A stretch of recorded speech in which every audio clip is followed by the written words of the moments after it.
আমরা কেন এখানে উপস্থিত হয়েছি আজকে শুক্রবারে আপনারা সবাই জানেন। দীর্ঘক্ষণ আমাদের নেতৃবৃন্দ বক্তব্য রেখেছেন। আমি সংক্ষেপে দু একটি কথা বলে আমার বক্তব্য শেষ করতে চাই। এই প্রিয় মাতৃভূমি আমাদের আজকে একটি কঠিন সংগ্রামের মধ্য দিয়ে কঠিন অবস্থায় এসে দাঁড়িয়েছে।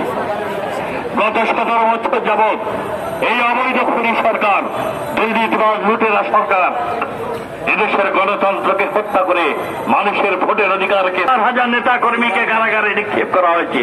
আমাদের কারাগারে রয়েছেন আমাদের চেয়ারপারসনের উপদেষ্টা হাবিবুর রহমান হাবিবুল ইসলাম হাবিব, যুগ্ম মহাসচিব হাবিব নবী খান সোহেল, সাইফুল আলম নীরব, আমার সহকর্মী মির্দিন আপু সহ অসংখ্য নেতা কর্মী যারা আজকে কারাগারে রয়েছে।